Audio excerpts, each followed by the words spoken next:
India star Prabhas ప్రస్తుతం పలు భారీ సినిమాలతో బిజీగా ఉన్నారు. ఇప్పటికే థియేటర్లలోకి రావాల్సిన ప్రాజెక్టులు, షూటింగ్ లో ఉన్న సినిమాలు, ఇంకా లైన్ లో ఉన్న కొత్త సినిమాలతో ఆయన షెడ్యూల్ టాలీవుడ్ లోనే కాకుండా పాన్ ఇండియా స్థాయిలో హాట్ టాపిక్ గా మారింది.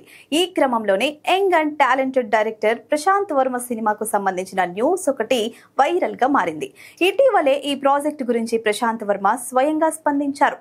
ఇండైరెక్ట్ గా ప్రభాస్ డేట్స్ ఇస్తే షూటింగ్ వెంటనే స్టార్ట్ అవుతుందని చెప్పుకొచ్చాడు. అయితే లేటెస్ట్ అప్డేట్ ఏంటంటే ప్రశాంత్ వర్మ ఇప్పటికే ఈ ప్రాజెక్ట్ కోసం ప్రీ ప్రొడక్షన్ వర్క్ మొత్తం పూర్తి చేశారని సమాచారం. ప్రీ విజువలైజేషన్, టెక్నికల్ డీటెయిల్స్ అన్ని కూడా రెడీగా ఉన్నాయట. ఇంతవరకు ఏం చేయాలి, ఎలా చేయాలి అనే దాని మీద పూర్తి స్థాయి ప్లానింగ్ తో ఉన్నాడట. ప్రభాస్ డేట్స్ ఇవ్వడమే లేట్ అన్నట్టుగా రెడీగా ఉన్నాడట ప్రశాంత్ వర్మ. కానీ డార్లింగ్ డేట్స్ ఎప్పుడంటే అది ఖచ్చితంగా తెలియని పరిస్థితే ఉంది. ఇప్పటికే ఆయన రాజాసాబ్, ఫౌజీ సినిమాలను పూర్తి చేసే పనిలో ఉన్నాడు.